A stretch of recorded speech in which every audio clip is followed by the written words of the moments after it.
कि बाटला हाउस की घटना देखकर सोनिया जी फूट फूट कर रो पड़ी। अरे रोना था तो शहीद मोहन शर्मा के लिए रोते, बाटला हाउस के आतंकवादियों के लिए रोना आता है। मेरी मां के आंसू तब गिरे जब उनके पति को आतंकवादियों ने शहीद किया, जब वे मात्र 44 साल की थी। और आज अगर मैं इस सदन में खड़ी हूं और उन 26 लोगों की बात कर रही हूं, मैं इसलिए कर रही हूं क्योंकि मैं उनका दर्द जानती हूं, महसूस करती हूं। दाऊद इब्राहिम कासकर 1986 में भागा श्री राजीव गांधी की सरकार। सैयद सलाउद्दीन 93 में भागा कांग्रेस की सरकार। नेहरू ने क्या किया, इंदिरा गांधी ने क्या किया, यहां तक कि मेरी मां के आंसुओं तक चले गए, लेकिन इस सवाल का जवाब नहीं दिया कि ये सीज फायर हुआ क्यों। अब मान्यवर मेरा तो जवाब मांग लिया, हमारे सुरक्षा बलों ने मेरा जवाब भी दे दिया, अब राहुल गांधी इसका जवाब दे। और हमारे गृह मंत्री महोदय श्री अमित शाह जी के नाक के नीचे पूरा मणिपुर जल गया। कल कहते थे कि गृह मंत्री ने भाषण किया था कि 370 की कलम जाएगी तो आतंकवाद कम हो जाएगा।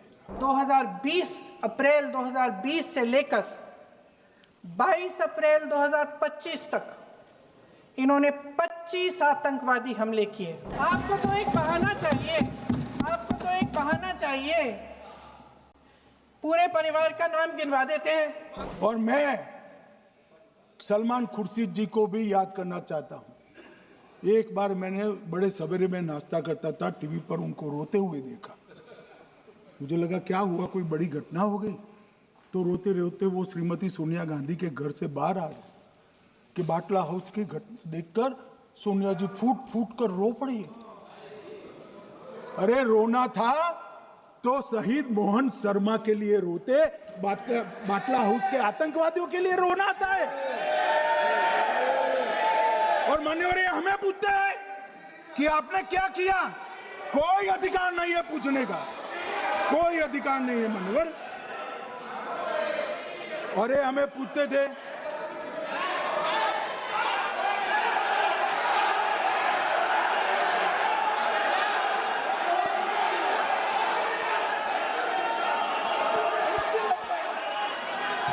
मान्यवर अभी 25% बाकी।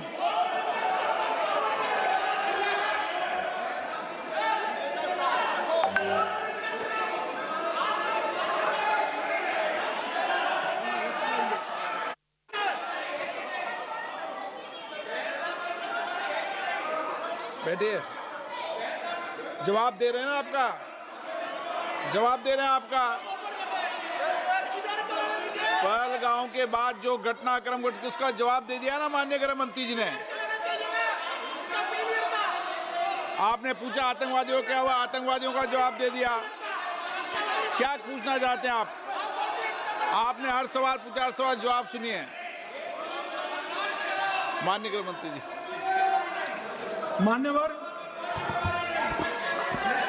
मान्यवर इन लोगों को कल ऐसा था कि ये जो बेसरन के गुनहगार है वो पाकिस्तान भाग गए, तो बड़े आवाज से पूछते थे भाग गए भाग गए भाग गए, गृह मंत्री क्या करता है, जिम्मेदारी ले।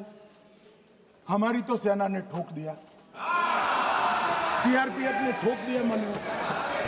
अब मेरा तो जवाब बनना ना देता है ना वो मांगना बनता है, मगर मैं उनको कुछ पूछना चाहता हूं।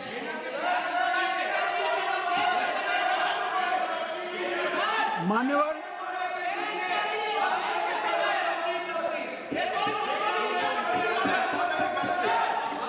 प्लीज, मारेगी तो सेना ही ना, सेना अब ऐसे भी मारेगी ना, तो वो भी ये कह रहे हैं सेना और सीआईएसएफ ने मारा।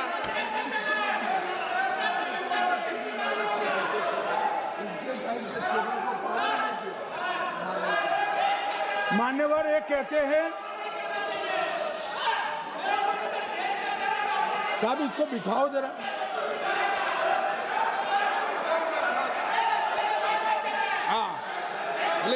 बैठिए बैठिए बैठिए बैठिए बैठिए।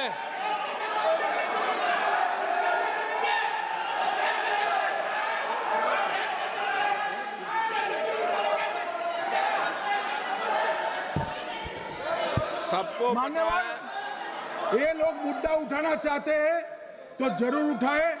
मैं आज सुबह ही सलमान खुर्शीद जी का वो इंटरव्यू मेरे मोबाइल में रिजर्व कर आया हूं।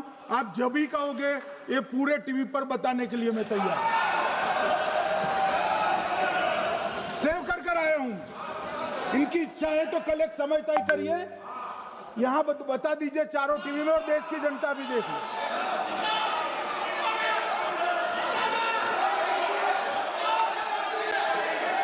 मान्यवर कह रहे हैं बताओ, आप बताओ, बताना है या नहीं बताना? ले पूछो ना उनको। Please please.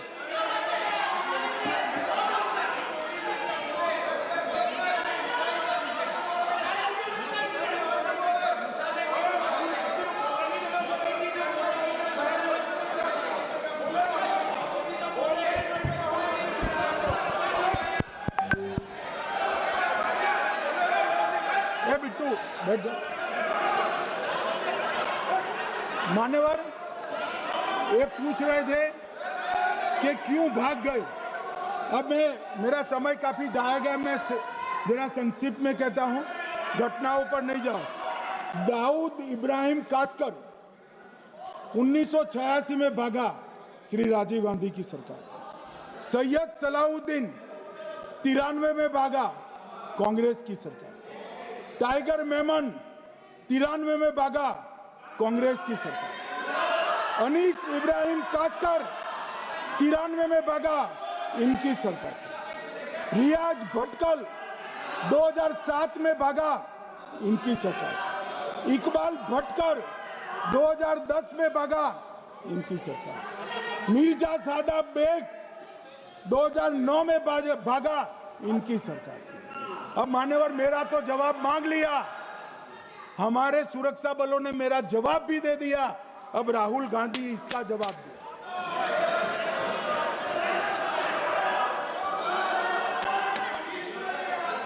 मान्यवर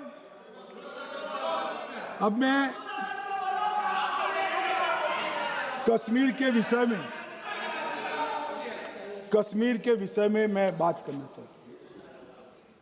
कल कहते थे कि गृह मंत्री ने भाषण किया था कि 370 की कलम जाएगी तो आतंकवाद कम हो जाएगा।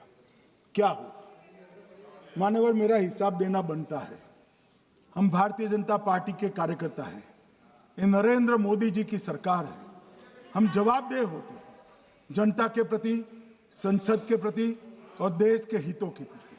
मैं आज देश की जनता के सामने 2004 से 14 और 2015 से 25 10-10 साल का लेखा जोखा रखना चाहता हूं। 2004 से 14 में अखंड सोनिया मनमोहन की सरकार थी 10 साल की, और 15 से 25 अखंड रूप से नरेंद्र मोदी जी की सरकार। कश्मीर में टेरर इंसिडेंट 7,217 हुए थे 2004 से 14 में। 70% की कमी के साथ 2150 हो गए 1525। नागरिकों की मृत्यु 2004 से 14 में 1770 हुई, 2015 से 25 में कम होकर 357 हो गई, 80%। सिक्योरिटी फोर्सेस की मृत्यु 1060 हो गई उस वक्त, और हमारे समय में 542 हुई, और टेररिस्टों की मृत्यु में 123% की वृद्धि हुई। ये हमें पूछ रहे हैं क्या हुआ? आंकड़े से भाग नहीं सकते भाई, आंकड़े से भाग नहीं सकते। और अब मैं कहता हूं कि धारा 370 ने कश्मीर में आतंकवादी इकोसिस्टम को नष्ट कर दिया है, जिस धारा 370 को आपने इतने साल तक बचा। हमने जीरो टेरर प्लान बनाया है, एरिया डोमिनेशन प्लान बनाया है, मल्टी लेवल डिप्लॉयमेंट किया है, सुरक्षा जेलें बनाई हैं, 98% ट्रायल अब वीडियो पर हो रहे हैं। हमने संचार साधन बसाए हैं और 702 फोन विक्रेता जेल में डाले, 2667 सिम कार्ड बन गए। हमने एक जमाना था साहब, 10-10 हजार लोगों के जनाजे निकलते थे। पूरे देश ने घटनाएं देखी होगी, बुरहान वानी मर गए, फला मर गए, ढिका मर गए, 10-10 हजार। अब जो मारा जाता है उसको वही दफना दिया जाता है। किसी भी आतंकवादी को उसका महिमा मंडन करने के लिए जनाजे की इजाजत नरेंद्र मोदी के शासन में नहीं। जब 1 घंटे के लिए चुन चुन कर भारतीय नागरिकों को मारा जा रहा था, इस पूरे समय उसे एक सुरक्षाकर्मी नहीं दिखा, एक सैनिक नहीं दिखा।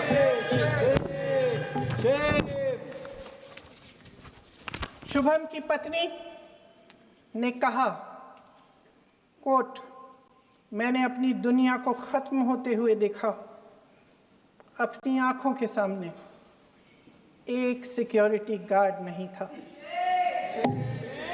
मैं ये कह सकती हूं कि देश ने, सरकार ने हमें वहां पे अनाथ छोड़ दिया था। सिक्योरिटी क्यों नहीं थी वहां पे एक सैनिक क्यों नहीं दिखा? क्या सरकार को मालूम नहीं था कि यहां रोज 1000 से 1500 पर्यटक जाते हैं? क्या सरकार को मालूम नहीं था कि यहाँ के पहुंचने के लिए जंगल के रास्ते से जाना पड़ता है? अगर कुछ हो जाएगा तो लोग वहां से निकल नहीं पाएंगे।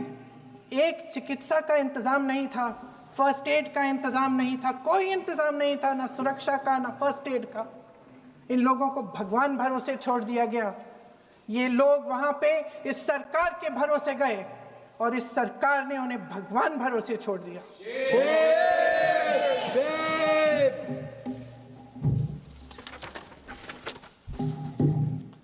मैं पूछना चाहती हूं, ये किसकी जिम्मेदारी थी? इस देश के नागरिकों की सुरक्षा की जिम्मेदारी किसकी है? क्या इस देश के प्रधानमंत्री की नहीं है? क्या इस देश के गृह मंत्री की नहीं है? क्या इस देश के रक्षा मंत्री की नहीं है? क्या एनएसए की नहीं है? अध्यक्ष महोदय, पहलगाम हमले से सिर्फ 2 हफ्ते पहले हमारे गृह मंत्री महोदय जी कश्मीर गए थे। किस लिए गए थे?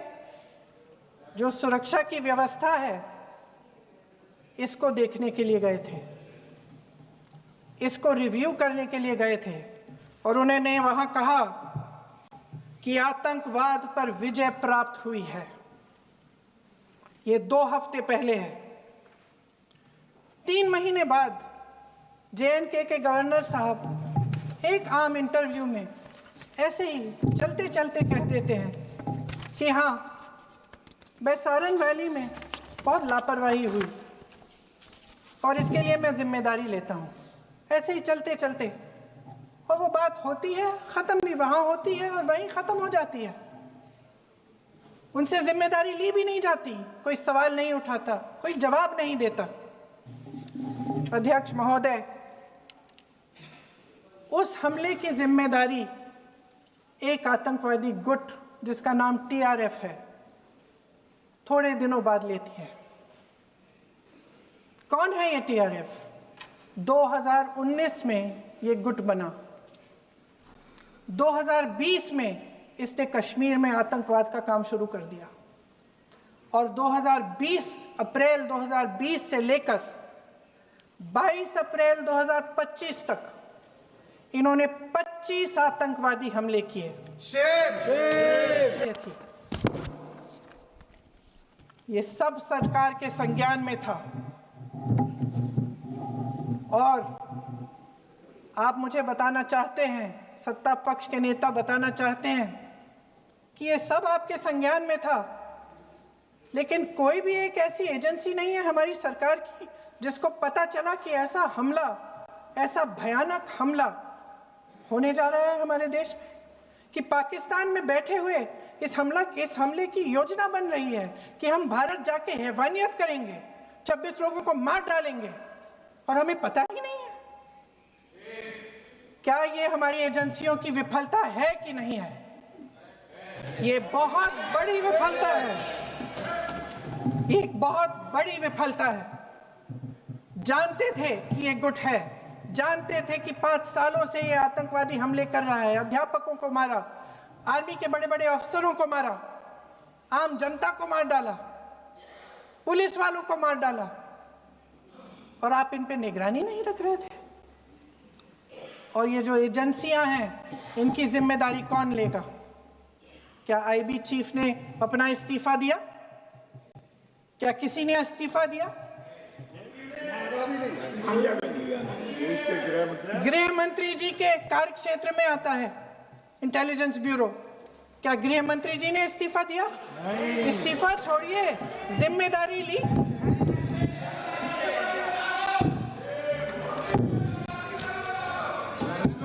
साहब देखिए, इतिहास की बात आप करिए, मैं वर्तमान की बात करना चाहती हूँ। आपको तो एक बहाना चाहिए, आपको तो एक बहाना चाहिए। पूरे परिवार का नाम गिनवा देते हैं। अरे अपनी जिम्मेदारी खुद लीजिए। 11 सालों के लिए तो सत्ता में आप हैं। नेहरू को छोड़ नहीं रहा।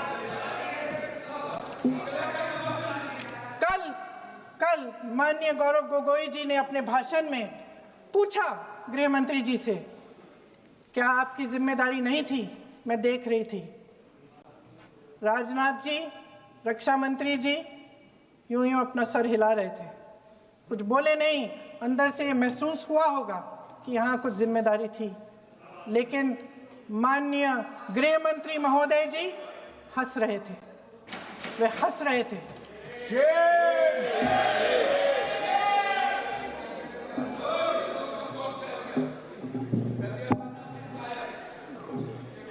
अध्यक्ष महोदय, कल सत्ता पक्ष और आज भी सत्ता पक्ष के नेताओं ने 2008 के मुंबई के हमलों का जिक्र किया, बार बार कहा कि मनमोहन सिंह जी की सरकार ने कुछ नहीं किया।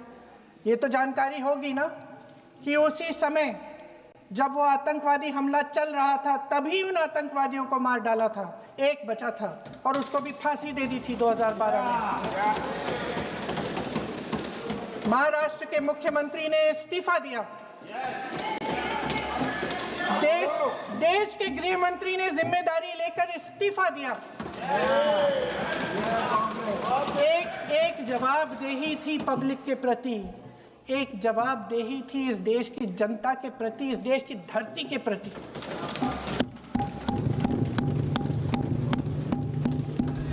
राजनाथ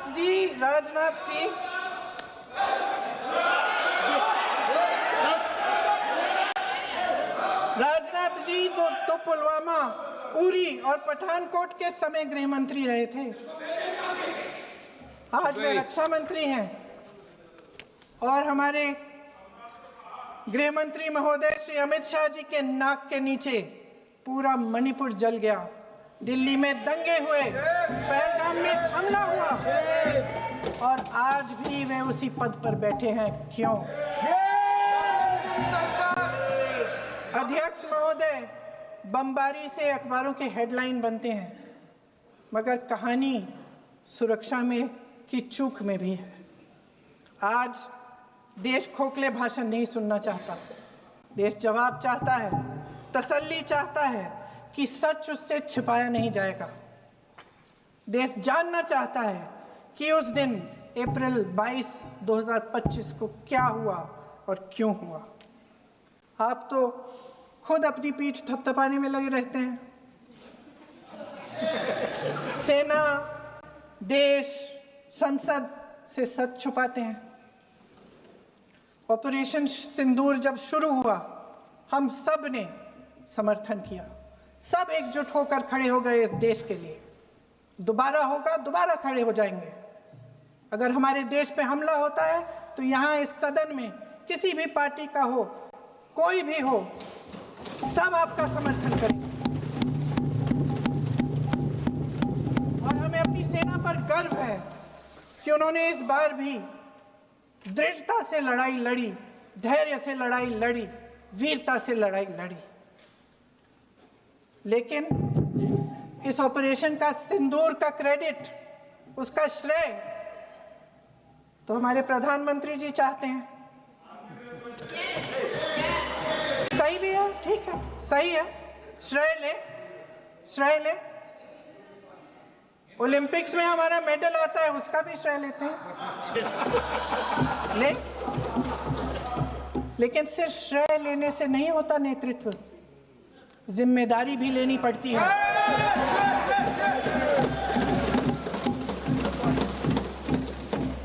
देश के इतिहास में ये पहली बार हुआ, देश के इतिहास में ये पहली बार हुआ कि जंग होते होते ही रुक गई है जी। और इस रुकावट का ऐलान हमारी सरकार, हमारी सेना नहीं करती, अमेरिका के प्रेसिडेंट करते हैं, अमेरिका के राष्ट्रपति करते हैं। ये हमारे प्रधानमंत्री महोदय की गैर जिम्मेदारी का सबसे बड़ा प्रतीक है। आज गृह मंत्री जी ने इस बात पर उल्लेख किया। उन्होंने कहा, उनके शब्दों में उन्होंने कहा कि पाकिस्तान के पास शरण में आने के बजाय कोई चारा ही नहीं था। आपने शरण दिया क्यों? वो आते हैं आपके देश के अंदर, लोगों को मार डालते हैं और आप उनको शरण दे रहे हैं। क्यों दिया शरण? इसका जवाब क्यों नहीं दिया है एक भी भाषण में? जैसे ये बात उठी, शरण की बात की, हमारे गृह मंत्री जी ने इतिहास में चले गए। नेहरू ने क्या किया, इंदिरा गांधी ने क्या किया, यहां तक कि मेरी मां के आंसुओं तक चले गए। लेकिन इस सवाल का जवाब नहीं दिया कि ये सीज फायर हुआ क्यों, ये जंग रुका क्यों, और तब क्यों रुका जब दुश्मन के पास कोई चारा नहीं था हमारे श्रेय में आने के बजाय। क्यों रुका ये जंग? इसका जवाब नहीं दिया। धन्यवाद। आप देंगे?